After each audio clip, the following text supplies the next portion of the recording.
안녕하십니까. 원해샘의 윤영문 목사입니다.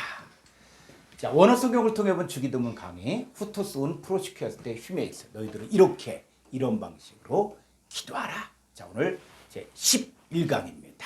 제목 보겠습니다.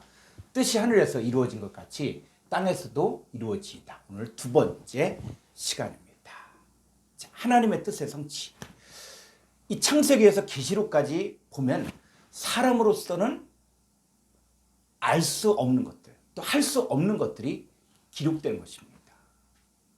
바울 서신을 볼 때 바울이 서신을 쓴 장소가 대부분 어디입니까? 이 바울을 감옥에 가두지 않으면 성경을 쓸 시간이 없기에 사역을 어느 만큼 하고 나면 하나님은 바울을 또 감옥에 가두셨습니다. 그래서 글로 써서 남긴 것이 바로 바울 서신입니다. 자, 사복음서는 또 어떻습니까? 예수 그리스도께서 태어나심으로부터 30여 세의 공생애를 시작하셨는데 오늘날처럼 자가용을 타고 다니는 것도 아니고 또 신발도 요즘처럼 구두 같은 신발을 신고 다닌 것도 아니었습니다. 아마 예수 그리스도께서 제일 호강할 때가 당나귀 새끼를 타시고 예루살렘 성에 입성할 때였을 것입니다. 나머지 전부 자가용 신발, 만년 자가용 이거 타고 다니셨거든요. 그래서 산으로 들로 집으로 해당해서 말씀을 들을 사람들이 모여들면 봄도 없고 여름도 없고 가을도 없고 겨울도 없이 전하셨어요. 제자들도 3년 반을 따라다닌 것도 지금 생각하면 어려운 겁니다. 가는 곳마다 어느 정도 세력이 형성되고 나면 돌로 때려 죽인다고 쫓아다니고 시비를 거는 일이 많았을 것입니다. 자, 그 당시와 비교하면 오늘날은 얼마나 편합니까? 오늘날 우리에게 성경이 보존되어 와서 성경 공부를 하기까지 얼마나 호강을 하고 있는지 모릅니다. 막상 하나님의 아들들의 때가 이루어져서 하나님의 아들들이 나타나면 너무 편합니다. 오늘날 하나님의 아들들이 성경 공부를 할 때 여름엔 에어컨 또 선풍기를 켜놓는가 하면 또 추우면 온풍기 틀어놓고 공부하는데 너무 환경이 좋을 때 염려할 줄도 알아야 됩니다. 이렇게 편안하게 앉아서 말씀을 듣고 배우고 가르치는 이것이 어느 한계가 되면 그때부터는 비상 사이렌이 울릴 때가 있을 것입니다. 정말로 핍박이 오고 정말 죽인다 살린다는 때가 오리라는 것을 생각해야 합니다. 우리 조그만 근심거리가 있어도 자다가 벌떡 깨어날 때가 있을 것입니다. 그러나 그것은 아무것도 아닙니다. 자, 믿음의 선진들이 어떻게 살아갔는가 한번 볼까요? 히브리서 12장 1절로 13절을 보겠습니다. 히브리서 12장 1절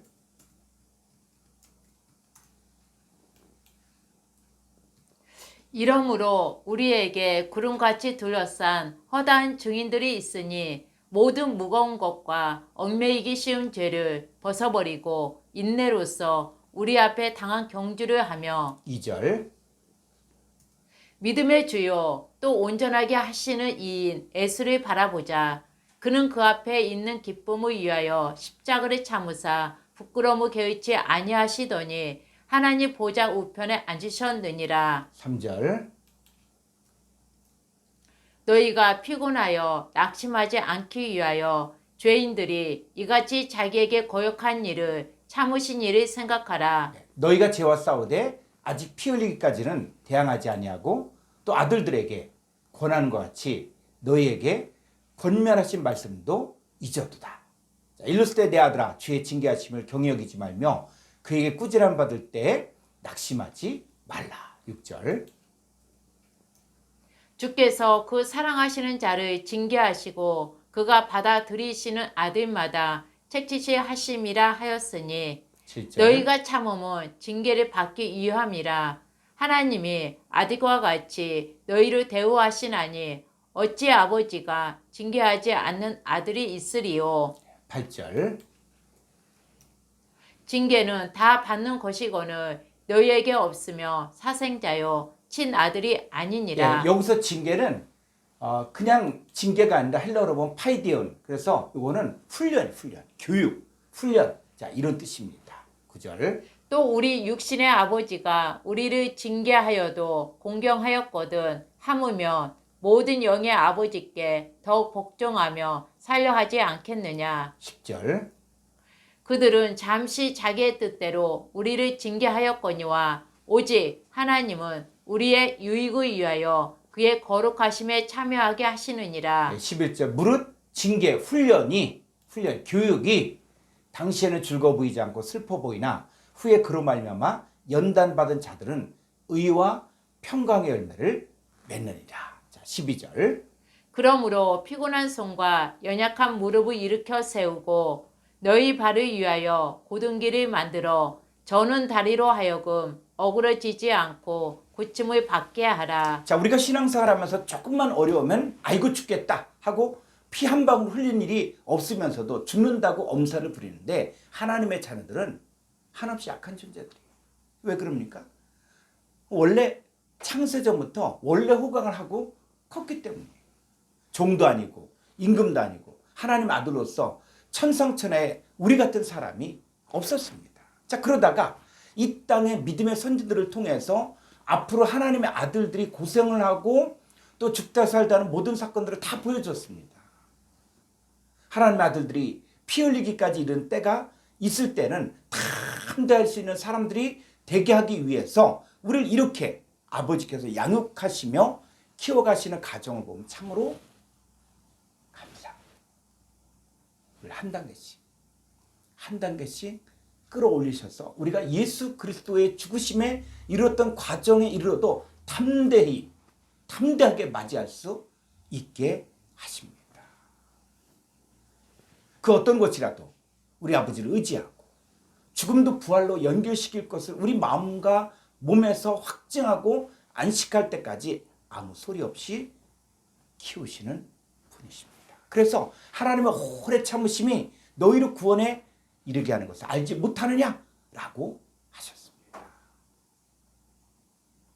우리가 예수 그리스도를 믿으면서 별 고생을 다 하면서 크는데 지나고 보면 그 정도 같으면 할 만한 것 같습니다. 왜냐하면 이 모든 훈련은 아버지 안에서 받는 훈련이기 때문입니다.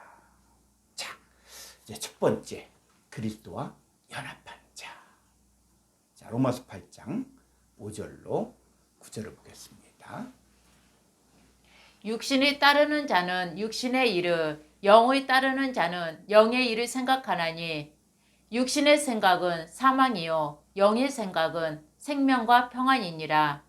육신의 생각은 하나님과 원수가 되나니 이는 하나님의 법에 굴복하지 아니할 뿐 아니라 할 수도 없음이라. 8절.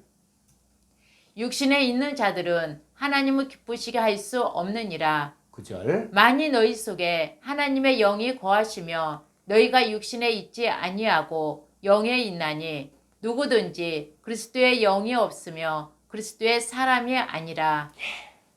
자, 사람은 육신을 따르는 사람이 있고 영을 따르는 사람이 있는데 우리도 처음에는 육신에 있었던 사람인 줄 알았습니다. 근데 하나님의 영이 우리 속에 계신 것을 알게 된 거예요.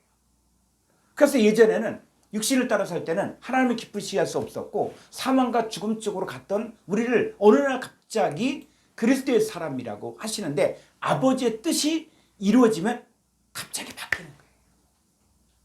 그래서 로마서 8장 10절을 보니까 우리의 몸이 어떻게 바뀌는가를 말씀이 이야기하고 있습니다.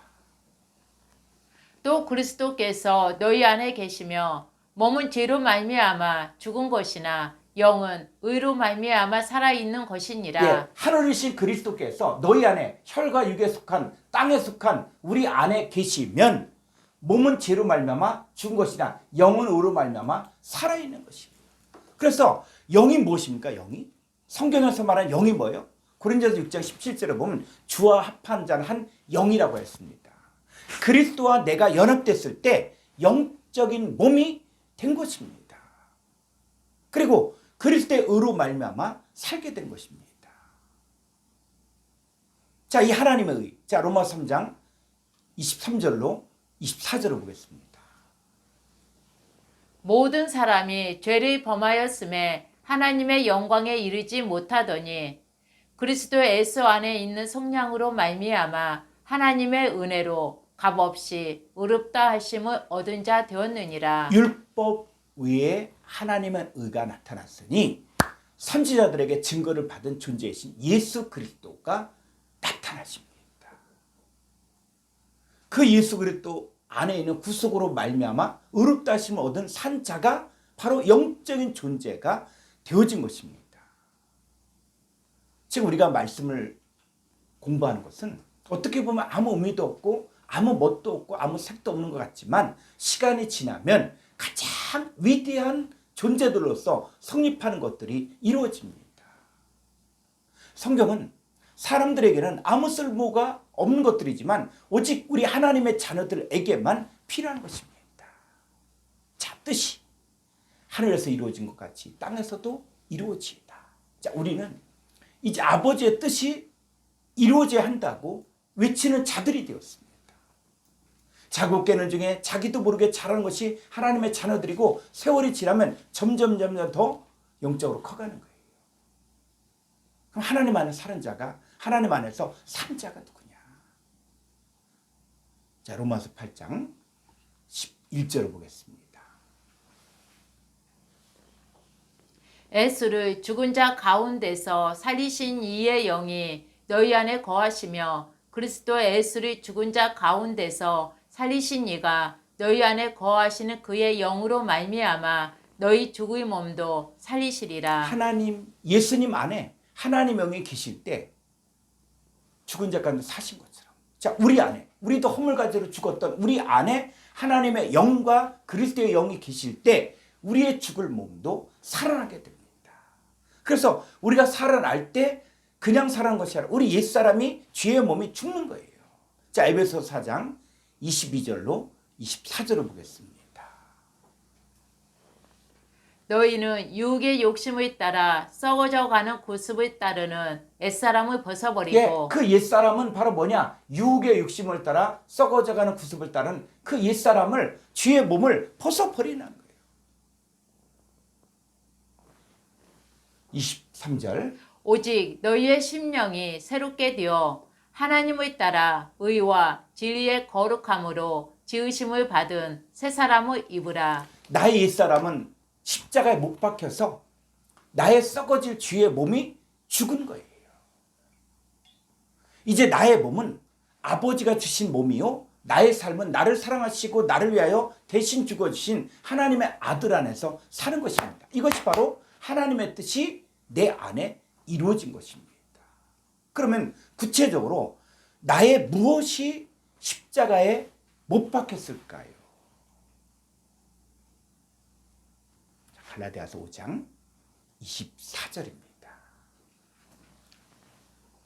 그리스도 예수의 사람들은 육체와 함께 그 정욕과 탐심을 십자가에 못 박았느니라. 나의 죄 있는 육체와 함께 그 정과 욕심, 내 마음을 부패하고 타락했던 그 정과 욕심이 십자가에 못 박혔기에 이제부터는 내가 산 것이 아닙니다. 자, 그렇다면 죽은 것이 무엇입니까?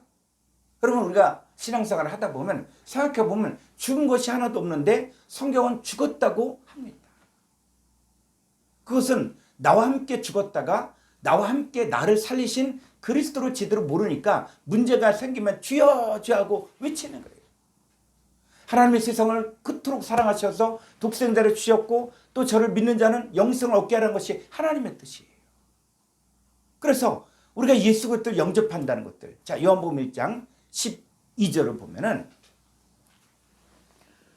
영접하는 자, 곧 그 이름을 믿는 자들에게는 하나님의 자녀가 되는 권세를 주셨으니 13절 이는 혈통으로나 육정으로나 사람의 뜻으로 나지 아니하고 오직 하나님께로부터 난 자들이니라. 예수님을 믿는 자들, 이것은 전적인 하나님의 은혜요 아버지의 뜻입니다. 혈통으로도 아니고 육정으로도 아니고 하나님께로 난 자만이 예수님을 믿을 수 있는 거예요. 그래서 이 법의 헬라 원문을 보면 하나님의 자녀가 되는 권세가 아니라 하나님의 자녀들을 세울 수 있는 권세를 준 거예요. 그래서 그리스도 예수 안에 있으면 내가 어떤 존재입니까? 자, 고린도서 5장 17절을 보겠습니다. 그런즉 누구든지 그리스도 안에 있으며 새로운 피조물이라. 이전 것은 지나갔으니 보라 새 것이 되었도다. 그리스도가 내 안에 어떻게 계시는지 이해가 가지 않으니까 자기가 새로운 피조물인 것을 깨닫지 못합니다. 주님은 바로 너의 새 것이 되어진 몸을 보라고 하십니다. 그래서 우리 몸이 어떤 몸입니까? 자, 우리 육신의 사람의 생각으로 보지 말고 성경이 뭘 말하는가를 보십시오. 고린도서 6장 19절로 20절의 말씀입니다. 너희 몸은 여러분의 이름을 넣어서 여러분의 이름 누구누구의 몸은 너희가 하나님께로부터 받은 바. 여러분의 몸은 하나님께로 받은 몸이라는 거예요. 너희 가운데 계신 성령의 전주를 알지 못하냐? 너희는 너희 자신의 것이 아니라 20절.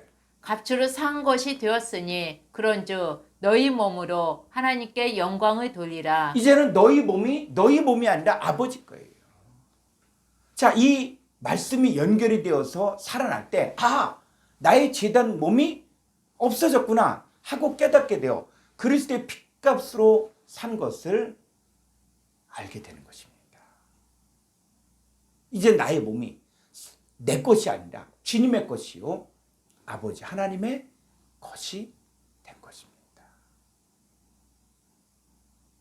2000년 전에 주님이 자신의 몸을 드릴 때가 시작이고 로마서 6장에서 나와 함께 죽어주실 때 나의 썩어질 몸을 또 버리신 것입니다.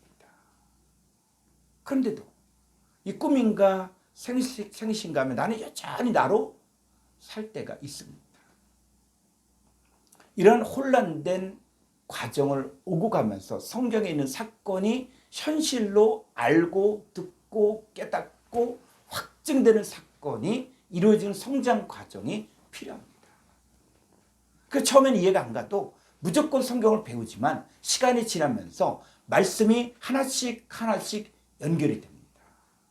우리 속담에도 구슬이 서말이라도 껴야 보배다 라고 한 것처럼 성경 말씀이 아무리 많아도 생명으로 전부 연결이 되지 않으면 안 됩니다.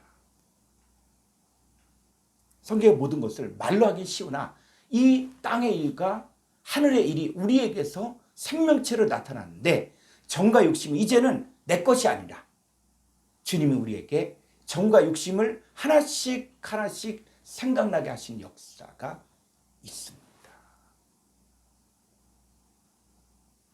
그리스도 안에서 이루셨던 일이 육체 안에서 이루어지려면 우리의 생각을 자꾸 정리하는 훈련을 해야 합니다. 그렇게 해서 내가 무엇 때문에 사느냐 하는 결론이 나와야 됩니다. 자, 시집간 여자는 남편을 의지하면서 사는 것처럼 우리는 주님이 나를 찾아오셨고 나의 버릴 것을 다 버리게 하셨고 주님이 가지고 계신 가장 좋은 것만을 우리에게 다 주셨기에 우리가 주님 안에서 사는 것입니다. 갈라디아서 5장 16절로 17절을 보겠습니다. 내가 이르노니 너희는 성령을 따라 행하라. 그리하며 육체의 욕심을 이루지 아니하리라. 17절. 육체의 소욕은 성령을 거스르고 성령은 육체를 거스르라니 이 둘이 서로 대적하므로 너희가 원하는 것을 하지 못하게 하려 함이니라. 그리스도 예수 안에 있다고 할지라도 주님이 주신 훈련 가운데 하나님의 일을 이루는 성령의 소욕과 그것을 이루지 못하게 하는 육체의 소욕이 서로 싸우는 때가 있습니다. 그러나 자기에게 이루어지는 것을 아는 사람들은 성령의 소욕을 쫓아 행하게 됩니다. 내가 원하는 것을 하지 못하게 하는 성령의 소욕과 육체의 소욕의 이 싸움이 어느 순간까지는 계속 일어나게 됩니다. 주님이 내 안에 계시지만 내가 왕노릇할 것인지 주님이 왕노릇할 것인지 그리스도와 성도들 간에도 싸움이 일어나고 있습니다. 자, 갈라디아서 5장 18절로 21절 보겠습니다. 너희가 만일 성령의 인도하시는 바가 되면 율법 아래에 있지 아니하리라. 육체의 일은 분명하니 곧 음행과 더러운 것과 호색과 우상숭배와 주술과 원수 맺는 것과 분쟁과 시기와 분냉과 당 짓는 것과 분열함과 이단과 21절. 투기와 술 취함과 방탕함과 또 그와 같은 것들이라. 전에 너희에게 경계한 것 같이 경계하노니 이런 일을 하는 자들은 하나님의 나라를 유업으로 받지 못할 것이요. 어떻게 사는 삶이냐에 따라 그 결과는 하늘과 땅의 차이가 생깁니다. 성령의 인도함을 받는 자들은 율법 아래 있지 아니하지만 육체의 일을 계속하는 자들은 하나님 나라를 유업으로 받지 못하는 자들입니다.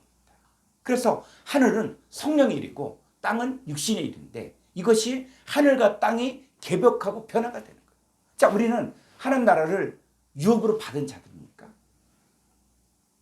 하나님 자녀들은 하나님 나라를 유업으로 받은 상태에서 육체의 일을 훈련받고 훈련을 받은 후에야 열매가 나오게 되는 것입니다. 그 열매 하나하나가 성령을 쫓으며 성령 안에서 하나가 된 자들에게서 나오는 것입니다. 자, 갈라디아서 5장 22절로 23절 보죠. 오직 성령의 열매는 자, 여기서 말하는 이 성령의 열매는 막연한 성령이 아니라 주와 합한 자는 한 영이라고 했죠. 그래서 주와 합한 자가 되어진 영의 존재가 되어진 영의 열매는 이 사람들이 맺는 열매예요. 자, 어떤 열매입니까? 사랑과 희락과 화평과 오래 참음과 자비와 양성과 충성과 온유와 절제니 이 같은 것을 금지할 법이 없느니라. 하나님의 나라를 유업으로 받은 그리스도 예수의 사람들은 육체와 함께 그 정과 육심 십자가에 못 박은 거예요. 우리에게 오는 모든 훈련들은 그래서 감사함으로 넘어가야 됩니다. 우린 육체와 함께 정과 육심을 이미 못 박은 사람들이기 때문에 실제 사건을 가지 못하고 생각 속에서만 나오는 훈련이 있습니다. 이 훈련이 올 때 천지가 개벽하는 싸움이 속에서 일어나고 난리가 일어나는데 도저히 상상할 수 없는 어떤 희한한 생각이 속에서 나옵니다. 그러나 이 훈련을 받고 나중에 보면 이미 못 박은 상태에서 받은 것입니다. 예전에 TV에서 인도 코끼리 훈련을 시킨 것을 본 적이 있습니다. 이 코끼리가 힘이 굉장히 세기 때문에 가만 묶어두면 기둥 뿌리도 뽑아서 도망가거든요. 그래서 처음에 훈련을 시킬 때는 새말뚝을 튼튼하게 깊이 있게 박아놓고 세 줄로 다리를 묶어놓으면 처음에는 계속 당겨보는데 이 새말뚝에다가 세 줄을 묶어놔서 끊어지지도 않고 또 빠지지도 않게 합니다. 자, 그러기를 성질이 산한 놈은 더 오래 시키고 성질이 순한 놈은 한두 달 만에 끝내도 됩니다. 성질이 산한 놈은 고집이 세서 밥만 먹여놓으면 줄을 땡기고 도망가려 해도 주인은 모른 척하고 내버려둬 밥때가 되면 먹여주고 또 더우면 물 갖다 뿌려주며 친하게 해주지만 줄은 풀어주지 않습니다. 나중에 잡아 땡기다가 더 이상 안 되면 이 성질을 죽이려고 빙빙 돌다가 나중에 지쳐서 그냥 하루 종일 멍하니 서 있게 되는 거예요. 돌아봤자 소용없고 또 땡겨봤자 땡겨지는 것이 있으면 그대로 있는다고 합니다. 자, 그 훈련이 어느 정도 끝나고 나면은 사람이 올라가서 그 위에 안장을 얻고 무엇을 시키든 주인이 하자고 하는 대로 따라하게 됩니다. 우리가 받는 훈련이 그리스도 밖에 있을 때 실제 상황으로 받는 훈련이 있고 예수 그리스도 안에서 하나가 된 다음에 받는 훈련이 또 있습니다. 아버지가 하시고자 하는 선하신 뜻을 우리에게 이루기까지는 우리 속에는 정과 욕심의 흔적을 완전히 생각만 나도 더럽다요 버릴 수 있을 때까지 받는 훈련들이 계속 있습니다. 우리가 육신으로나 마음으로나 사람 일을 버리기까지 그것이 마음에 들지 않을 때까지 훈련을 시키시는데 이거 어쩔 수 없는 거예요. 자, 그럼 하나님의 뜻 안에 순종. 자, 아버지의 뜻이 선하지만 우리가 연약하고 어릴 때는 아버지의 뜻도 선해 보이지 않고 내게 손해가 되는 것처럼 보입니다. 이 뜻이 이루어질 때까지 우리가 장성해야 하고 나의 장성한 모습을 보면서 아직 이르지 못한 사람들에게도 당신의 뜻이 모든 하나님의 자녀들에게 다 이루어질 수 있도록 해주십시오 라고 기도하는 거예요. 옛날에 집안에 자식이 많으면 먼저 다 큰 자식은 막내가 얻어맞아도 어느 정도까지는 말리지 않습니다. 왜냐하면 자기도 그렇게 맞으며 컸기 때문에 그렇게 커야만 하기 때문입니다. 우리가 사역을 하면서 여러 가지 어려운 가정을 겪는데 한 사람 한 사람에 일어나는 모든 가정을 생각하면 밤잠을 못 잘 때가 많습니다. 우리도 예전에는 그런 과정을 다 겪었거든요. 그럼 아버지 역사가 주 안에 선하게 이루실 줄을 믿으니까 모른 척하고 지나갈 때가 많습니다. 그것은 나의 힘으로 처리될 과정이 아니기 때문에 그것도 아버지께 맡깁니다. 이 곤충학자의 보고서를 보면은 나비가 나비집에서 몸이 빠져나올 때 날개를 퍼덕이면서 껍질을 찢고 나오다 보니 온몸이 상처투성인 것을 보고 안쓰럽다고 해요. 곤충학자가 나비집을 핀셋으로 뜯어서 통으로 나비를 꺼내 넣었더니 나중에 날개를 펴지도 못하고 죽더라고 했습니다. 왜냐하면 이 날개를 퍼덕이며 껍질을 찌는 동안에 곤충에게는 강한 날개의 힘이 생겨서 나온 후에는 곧 날 수 있기 때문이거든요. 자, 하나님의 자녀도 고난의 과정을 수없이 만납니다. 그랬을 때 마음은 아프지만 어떤 때는 알아도 모른 척하며 지나가야 할 때가 있습니다. 단지 뜻이 하늘에서 이룬 것처럼 땅에서도 이루실 줄 믿기 때문에. 그럼 어떤 때는 같이 동참해 줄 때도 있습니다. 자, 이런 과정들이 있는데 먼저 주님이 우리를 위해서 우리의 살과 피가 아버지가 주신 것으로 이루어질 수 있도록 하기 위해서 그분은 2000년 전에 십자가를 지고 가셨습니다. 주님이 십자가를 지고 가신 이 언덕길이 어떤 길입니까? 이 성지순례를 가보면 비아돌로로사라고 해서 꼭 양곱창같이 생겨서 이 골목 저 골목 빙글빙글 돌아서 올라가는 길이 있습니다. 사람들은 이 비아돌로로사를 비통의 골목, 슬픔의 길, 또 비탄의 골목이라고 이야기하고 있는데 사실 주님은 비탄하지 않으셨어요. 그건 사람들이 지은 이름이에요. 주님은 비장하는 각오가 아니라 이제는 아버지의 뜻이 이루어지는 때가 왔구나. 내가 이 땅에 33년 반 동안 와서 다시 아버지께로 가야만 하는 역사적인 시간이 왔구나 하며 기쁜 마음으로 가셨습니다. 오래 따라간 여인들이 울었거든요. 그랬을 때 예수님은 나를 위해서 너희가 우는 것은 사람의 생각이기에 울지 말라. 너와 너희 자식들을 위해서 울라고 하셨습니다. 이는 내가 이룰 수 있기까지 어떻게 성장했는가 하는 것을 너희도 겪을 것이다. 그 말이에요. 예수님이 이 뜻을 쫓아 자신을 들이심으로 구원의 근원이 되시고 우리가 거룩함을 얻게 되었습니다. 주님에게는 골고다로 갔던 길이 비탄의 길이 아니라 승리의 길을 가신 것이에요. 이 비탄의 길, 비아돌로로사, 슬픔의 길이라고 하는 것은 사람들의 생각이에요. 자, 이제 하나님 영광 안에서의 삶. 자, 고린도서 4장 11절부터 보겠습니다. 우리 살아있는 자가 항상 예수를 위하여 죽음에 넘겨짐은 예수의 생명이 또한 우리 죽의 육체에 나타나게 하려 함이라. 12절. 그런즉 사망은 우리 안에서 역사하고 생명은 너희 안에서 역사하느니라. 사망은 우리 안에서 역사하고 생명은 너희 안에서 역사합니다. 자, 우리가 예수로 말미암아 산자가 되었으면 이제는 예수의 생명이 다른 사람에게 나타나도록 살아야 한다는 거예요. 그 사람의 죽은 자를 내가 감당하면서 그 사람에게 복음을 증거할 때 이제는 내 안에 생명이 예수의 생명이 나타난 것처럼 그 사람에게도 나타나야 되도록 내가 그 사람을 오래 참고 인내하고 기다려야 된다는 것이죠. 자, 고린도서 4장 14절. 주 예수를 다시 살리신 이가 예수와 함께 우리도 다시 살리사 너희와 함께 그 앞에 서게 하실 줄을 아노라. 주 예수를 다시 살리신 아버지 하나님이 예수와 함께 우리도, 저와 여러분도 살리셔서 아버지 앞에 서게 하셨습니다. 여기서 그친 것이 아니라 또 다른 사람들을 살려야 되는 거예요. 자, 갈라디아 1장 4절로 5절을 보겠습니다.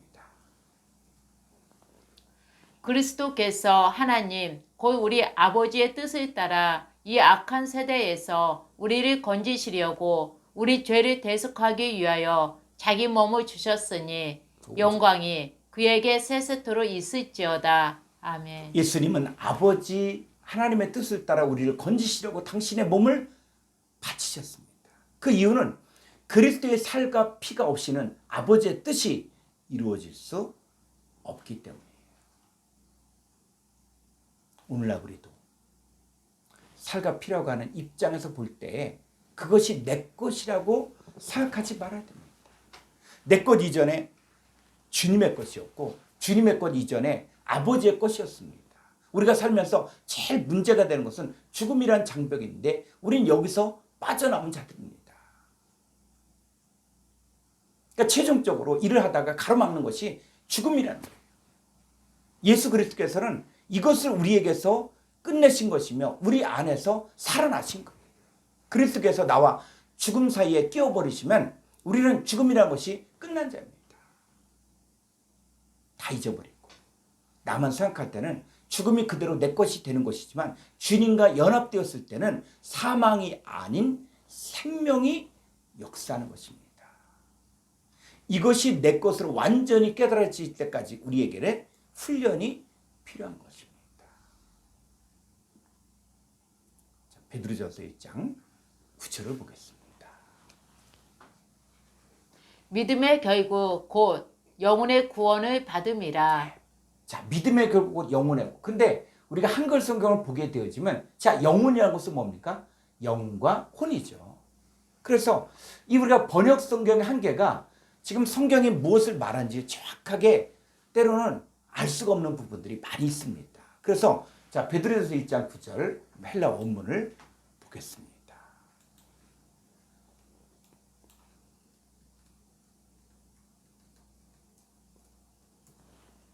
네. 자, 여기 좀 아래 가보면은 자, 여기서 보면은 자, 소테리안 푸시콘. 자, 그랬을 때 이 푸시콘은 뭐냐? 5590번에 푸시케거든요. 푸시케. 푸시케는 뭐냐? 목숨이에요, 목숨. 그러니까 영혼의 구원이 아니라 목숨, 푸시케의 구원이에요. 자, 우리가 주님을 만났을 때 나의 목숨만 가지고 주님과 연합된 사건입니다.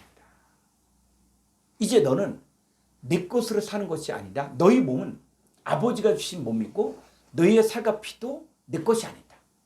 너는 너의 목숨만 가지고 그리스도와의 만남이 이루어진 자이다. 그래서 우리가 로마서 12장 1절에 그러므로 할 수 있는 이유가 바로 뭐냐면 로마서 11장 33절을 봐야 되거든요. 자, 로마서 11장 33절. 깊도다 하나님의 지혜와 지식의 풍성함이여 그의 판단은 헤아리지 못할 것이며 그의 길은 찾지 못할 것이로다. 이 하나님의 지혜와 지식이 부요하고 하나님의 판단은 헤아리지 못할 것이며 하나님의 길은 찾지 못할 것이기 때문에 이제는 그러므로 하는 거예요. 우리 아버지의 생각은 정확하시고 광대하시고 무한하십니다. 자, 로마서 11장 34절. 누가 주의 마음을 알았느냐? 누가 그의 모사가 되었느냐? 누가 주께 먼저 드려서 갚으심을 받겠느냐? 36절. 이는 만물이 주에게서 나오고 주로 말미암고 주에게로 돌아감이라. 그에게 영광이 세세에 있을지어다. 아멘. 하나님의 자녀들이 주에게서 나와 주에게로 돌아갈 때 영광이 세세토록 있는 것이 하나님의 뜻이 이루어지는 거예요. 그래서 어떻게 살아라고요? 자, 로마서 12장 1절에 보니까 그러므로 자, 우리가 주에게서 나오고 다시 주에게로 돌아가고 주로 말미암아야 되는데 이제 우리가 어떻게 살아야 된다고요? 자, 로마서 12장 1절. 그러므로 형제들아 내가 하나님의 모든 자비하심으로 너희를 권하노니 너희 몸을 하나님이 기뻐하시는 거룩한 산 제물로 드리라. 이는 너희가 드릴 영적 예배니라. 그러므로 너희 몸을 하나님 기뻐하시 거룩한 산 제사로 드리는데 이제는 몸도 예전에 썩어질 몸으로 사는 것이 아니라 아버지가 주신 몸으로 사는 것이 우리가 드릴 영적인 예배입니다.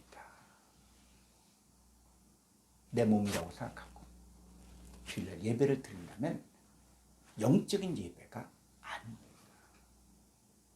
몸단장할 때도 아버지가 주신 몸에다가 전부 씻고 닦고 다 하고 나아가야 그것이 아버지 앞에 나아가는 기본이 되는 거예요. 그러면 하나님의 뜻을 분별하려면 어디서부터 어디까지 해야 됩니까? 자, 로마서 12장 2절. 너희는 이 세대를 본받지 말고 오직 마음을 새롭게 함으로 변화를 받아 하나님의 선하시고 기뻐하시고 온전하신 뜻이 무엇인지 분별하도록 하라. 이 로마서 12장 3절에서부터 로마서 13장 15장까지 계속 연결되는데 이 세대를 본받으면 안 된다는 것입니다. 제일 먼저 자기 몸의 기준이 내 것으로부터 시작이 아니라 아버지께로부터 시작되는 몸 가운데서 예배도 드리고 찬양도 드리고 봉사도 하고 성경도 보고 신앙생활을 해야 합니다. 우리가 하나님의 온전하신 뜻이 무엇인지 분별하도록 하려면 하나님의 아들을 믿는 것과 아는 일에 하나가 되어 온전한 사람을 이루어 그리스도의 장성한 분량이 충만한 데까지 이르러야만 합니다. 그래서 자식이 커서 부모의 입장에 도달해 보지 아니하고는 부모의 뜻을 모르는 거예요.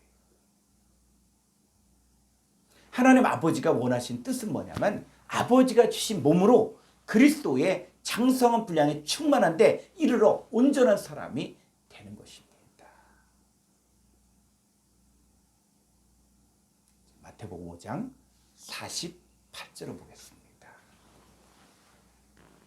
그러므로 하늘에 계신 너희 아버지의 온전하심과 같이 너희도 온전하라.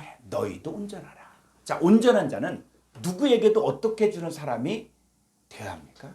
그래서 이 그러므로라는 것은 뭐냐면 항상 앞에서부터 계속 내려오는 거예요. 마태복음 5장 3절에서 산상순이 시작되면서 계속 그 사건대로 행하는 사람이에요. 그런 사람이 되면은 나를 사랑하지 아니하고 미워하는 자도 사랑하는 사건이 생깁니다. 그리고 문안도 어떻게 됩니까? 예수님은 너희가 너희 형제에게만 문안하면 남보다 더하는 것이 무엇이냐? 이방인들도 이같이 아니하느냐? 라고 말씀하셨어요. 자, 예전에 아침에 만나면 밤새 안녕하셨습니까? 하는데 오늘날 우리들은 어떻게 문안 인사를 합니까? 자, 우리들은 세상 사람들과 문안 인사가 달라요. 자, 마태복음 10장 12절로 14절로 보죠. 또 그 집에 들어가면서 평안하기를 빌라. 그 집이 이에 합당하며 너희 빈 평안이 거기 임할 것이요 만일 합당하지 아니하며 그 평안이 너희에게 돌아올 것이니라. 14절. 누구든지 너희를 영접하지도 아니하고 너희 말을 듣지도 아니하거든 그 집이나 성에서 나가 너희 발의 먼지를 떨어버리라. 자, 우리는 그 집에 들어가면서 뭐를 빌어요? 평안을 빌어요. 그러니까 우리가 비는 평안은 그리스도께서 에이레네 이 그리스도께서 그 집에 머무시기를 원하는 문안입니다. 그래서 그는 우리의 평안이신지라. 예수 그리스도 자체가 평안이에요. 우리의 문안 진실로 그리스도께서 내 안에 거하심으로 주신 평안이 그들에게도 그리스도 함께하는 평안이 있기를 문안하는 것입니다. 자, 그 정도가 되었을 때에야 하늘에 계신 너희 아버지의 온전하신 같이 너희도 온전하라가 이루어지는 것입니다.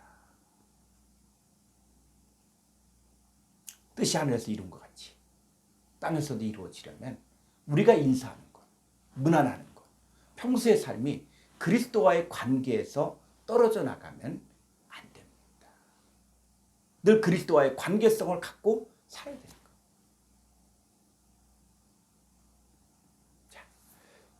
장성한 자의 삶이 무엇일까? 여러분, 신앙생활의 성장이라는 것은 시대적인 변화가 오는 것을 말합니다. 그러니까 어린아이의 신앙 상태에서 장성한 자의 상태로 가면 모든 것이 다릅니다. 그러니까 신앙생활을 어린아이 같은 수준에다가 맞추려고 하지 말아야 돼요. 그렇다고 그들을 버리는 삶까지 가라는 것이 아니라 그들이 오해받지 않도록 장성한 자로 이끌어 나가야 됩니다. 자, 고린도서 13장 8절로 10절을 보겠습니다. 사랑은 언제까지나 떨어지지 아니하되 애원도 패하고 방언도 그치고 지식도 패하리라.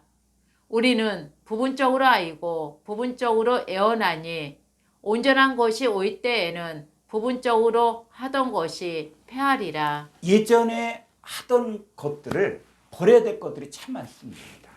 그런데 아직 버리지 못한 사람이 버린 사람 볼 때 잘 되었다고 하는가 아니면 잘못되었다고 하는가? 대부분 잘못되었다고 하죠.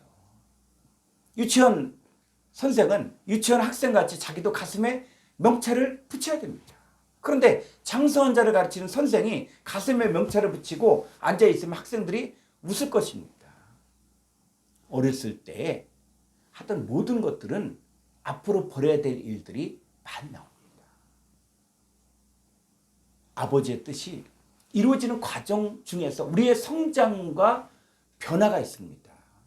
그래서 우리에게서 떨어져 나갈 것과 또 새로 받아들일 것이 많은데도 아직도 버릴 것을 안 버리려고 하는 것이 너무도 많습니다. 우리는 어린아이 같은 신앙생활을 하고 있지는 않은가. 예전 것을 꽉 움켜쥐고 새로운 것에 대해서는 전혀 관심이 없는 것은 아닌가. 고린도서 13장 11절을 보겠습니다. 내가 어렸을 때에는 말하는 것이 어린아이와 같고 깨닫는 것이 어린아이와 같고 생각하는 것이 어린아이와 같다가 장성한 사람이 되어서는 어린아이의 일을 버렸노라. 말하고 생각하고 깨닫는 것이 장성한 사람이 되어서는 어린아이 수준의 것들을 버려야 됩니다. 우리가 이제는 거울로 보는 것 같이 힘이 하나 그때는 얼굴과 얼굴을 대하여 볼 것이요. 자, 이제는 부분적으로 우리가 알지만 그때는 주께서 나를 아신 것 같이 내가 나를 온전히 알게 되는 거예요. 그러니까 주님이 나를 보실 때처럼 나도 나를 완전히 볼 수 있는 때가 옵니다.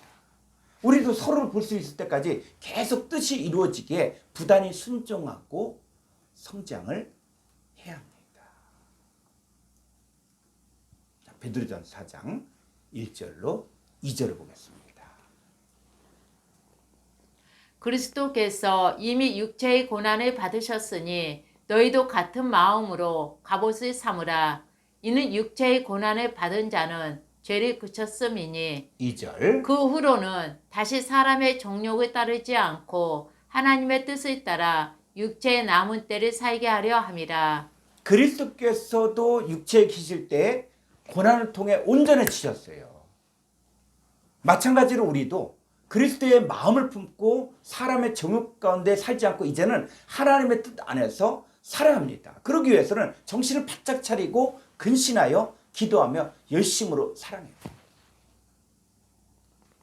자, 우리 아버지의 뜻이 이루어지도록 하려면 지금의 삶이 예전에 내가 살던 것의 연장으로 생각해서는 안 됩니다. 이제는 그리스도 인해서 살 때 육체에 남은 때는 아버지가 주신 몸으로 사는 것이에요. 그래서 20에 시집을 간 여자나 나이 60을 먹고 시집을 간 여자나 남편과 사는 것은 똑같습니다. 왜냐하면 내 뜻을 내세워서 사는 것이 아니기 때문이죠. 내 뜻을 내세울 때는 계속 싸우는 기간이에요. 그러나 둘이 조화가 되는 기간이 필요합니다. 이제는 우리는 주님이 주신 몸 가운데서 그 주신 육체로 사는 때가 빨리 결정돼야 됩니다. 그러니까 주님의 몸을 단번에 들여 우리로 죄사함을 단번에 이루신 사건이 현실화되려면 누구만 위해서 사는 것이 완벽하게 될 때까지 변화가 되어야 하는가. 아버지께서 내 안에 함께 계셔서 함께 말하시고 아버지의 뜻대로 살 수 있기를 원할 때까지 완전한 변화가 이루어져야 합니다. 우리도 복음을 온전히 전하면서 어느 시점이 될 때까지는 기도가 한 가지밖에 없었어요. 예전에 금식기도 갔을 때도 다른 사람들은 금식기도에 가면은 각각 무엇을 받아야 된다, 응답받아야 된다, 기도 제목의 목록들이 쭉 있는데 저는 한 가지만 썼어요. 첫 번째는 당신의 뜻대로 하옵소서. 두 번째로 당신의 뜻대로 하옵소서. 세 번째, 당신의 뜻에 합당한 사람이 되게 하옵소서.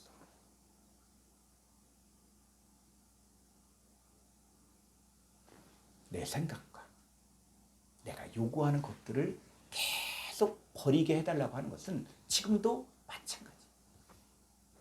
어떤 때는 인간적인 욕구와 생각을 그려놓고 빨랫줄 늘리듯이 늘어놓으면 참 기가 막힙니다. 자, 이럴 때는 어떻게 됩니까? 줄을 끊어야 돼요. 그 생각의 줄을 자르고 누구의 줄을 매야 되는가? 주님이라면 어떤 줄을 매셨겠는가? 이걸 생각해야 돼요.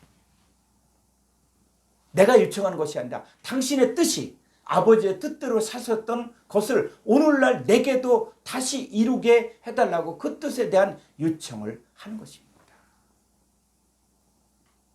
사역도 마찬가지. 여러분, 사람이 많아야 좋지 적어서 좋을 사람은 없습니다. 그러나 내 뜻대로 많은 것을 원하는 것이 아니라 아버지의 뜻대로 많이 해주십시오 하는 것은 좋은 거예요.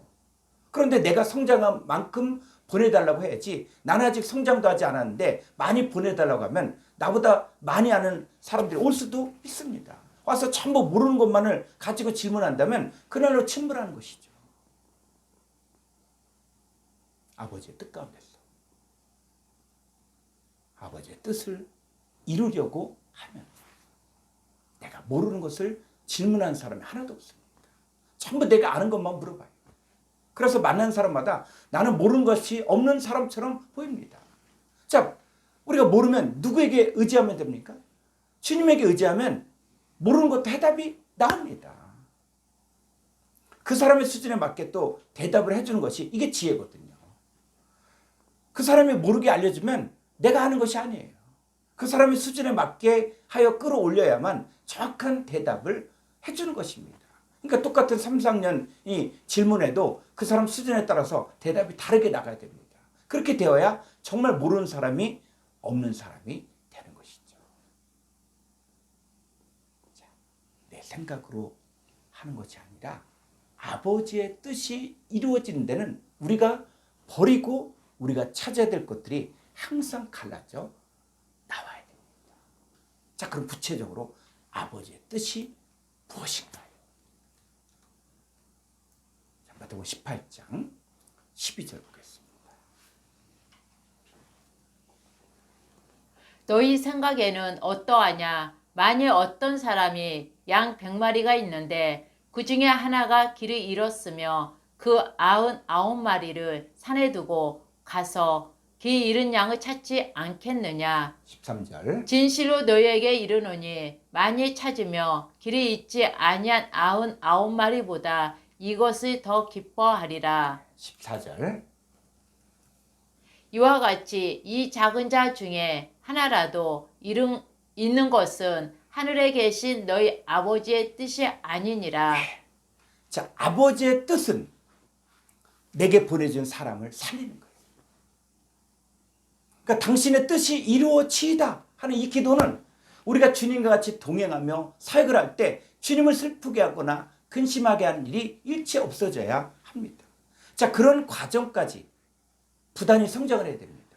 그 성장이 우리가 앞으로 주 앞에서 잘했다고 칭찬받는 것까지 우리를 이끌어 나가십니다. 오늘날 기독교인들이 주님 뜻대로 살기로 했네. 이 찬송 부르죠. 그런데 이 찬송은 부르지만 정말로 뒤돌아서지 않고 주님 뜻대로 살고 있는가? 아니면 뒤돌아본 적이 몇 번에 있었는가? 그렇다면 주님 뜻대로 사는 것은 어떻게 사는 것입니까? 자, 1절로 보니까 뭐요? 뒤로 돌아다보지 않고 주님이 필요하신 것만 보고 앞만을 보고 갈 때 이것이 주님 뜻대로 사는 것. 2절을 보면 이 세상 사람 날 몰라줘도 이 세상 사람 날 몰라줘도 이 세상 사람 날 몰라줘도 뒤돌아서지 않겠네. 사람이 나를 알아주지 않아도 주님 뜻대로 가면 그것이 주님 뜻대로 사는 거예요.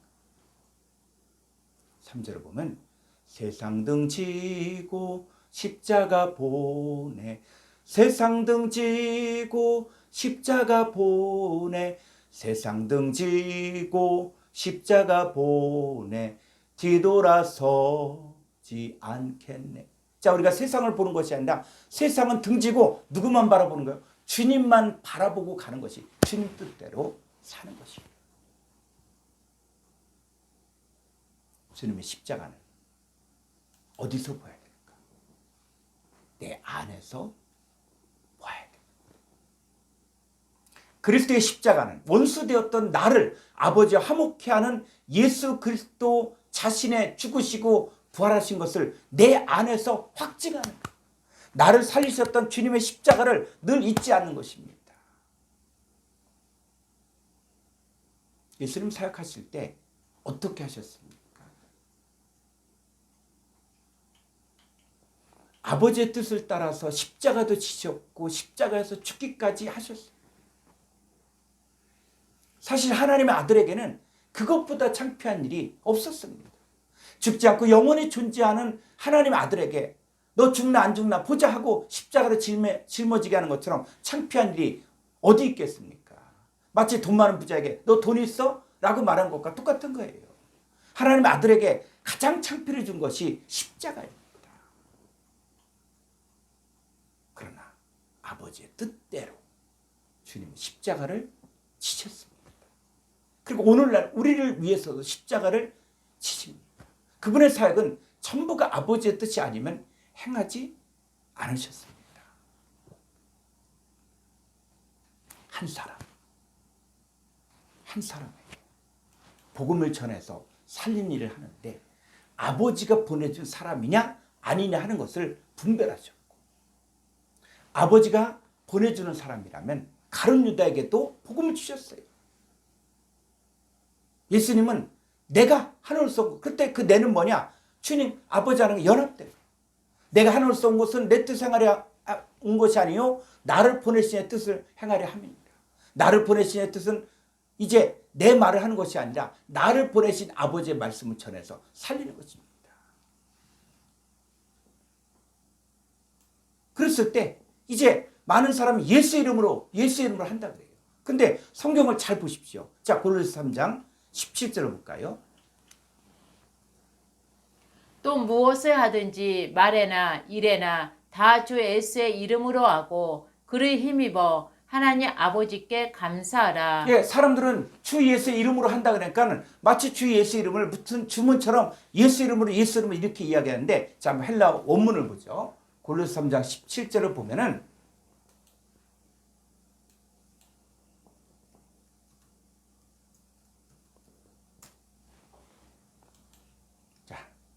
여기 보면은, 자, 여기 엔 오노마티 퀴리우 예수. 자, 보면은 주 예수의 소유격 예수의 이름 오노마티 이름 엔전치사는 뭐냐? 인이에요, 인. 그래서 주 예수의 이름 안에서 하라는 것이죠.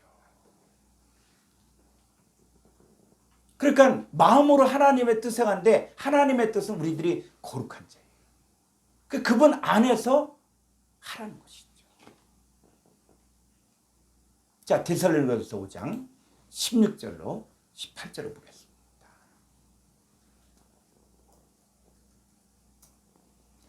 항상 기뻐하라. 쉬지 말고 기도하라. 범사에 감사하라. 이것이 그리스도 예수 안에서 너희를 향하신 하나님의 뜻이니라.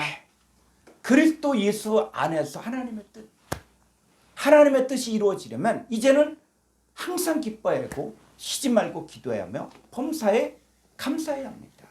그리고 성경 전체에서 예수님이 행하셨던 모든 삶이 우리의 삶으로 온전히 이루어져야 됩니다. 우리는 아직 연약할 때가 있어서 나에게 손해가 된다는 생각이 들면 뒤로 빠지는 때가 많습니다.